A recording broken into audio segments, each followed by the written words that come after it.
एक बरसात की रात में दो लड़कियां एक अजनबी के दरवाजे पर दस्तक देती हैं, ये कहते हुए कि वे रात भर के लिए वहां ठहरना चाहती हैं। आदमी पहले तो मना करने ही वाला था, लेकिन तभी एक लड़की को ठंड से छींक आ गई। ये देखकर आदमी को उन पर दया आ गई और उसने उन्हें अंदर आने दिया। लड़कियां पूरी तरह से भीग चुकी थीं, इसलिए आदमी ने उन्हें तौलिए और गर्म कपड़े दिए। उसने उनकी गीली कपड़ों को सुखाने के लिए वॉशिंग मशीन में डाल दिया और उन्हें गर्म कॉफी भी बना दी। इस बीच बारिश के कारण उनके फोन भीग गए थे, इसलिए आदमी ने उनके लिए एक कैब बुक कर दी, जो 1 घंटे में आने वाली थी।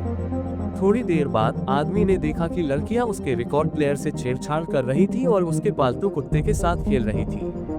वह उनके साथ बातचीत में शामिल हो गया, लेकिन तभी लड़कियों ने उसे घेर लिया और उसे अजीब तरह से छूने लगी।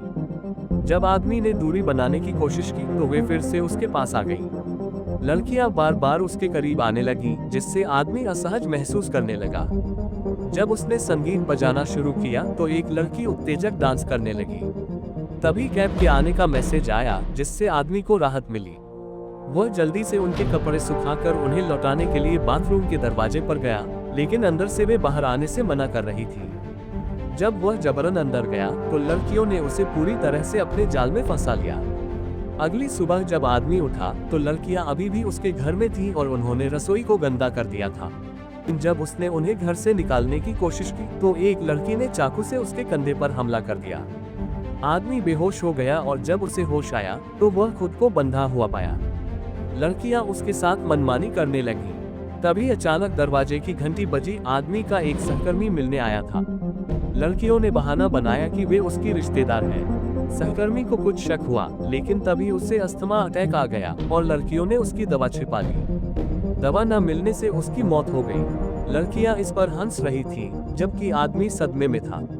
उन्होंने लाश को छिपाने की योजना बनाई और उसके घर को और ज्यादा तहस नहस कर दिया। अगले दिन सुबह वे आदमी को बंधे हुए खींचकर बाहर ले गईं और उसे जमीन में गाड़ने की धमकी दी। जब आदमी ने गिड़गिड़ाकर उनसे माफी मांगी तो वे हंसने लगी। उन्होंने कहा कि वे उसे नहीं मारेंगी, बल्कि उसे और ज्यादा परेशान करेगी। उन्होंने उसकी निजी तस्वीरें और वीडियो उसके सोशल मीडिया पर अपलोड कर दिए, जिससे उसकी जिंदगी पूरी तरह बर्बाद हो गई।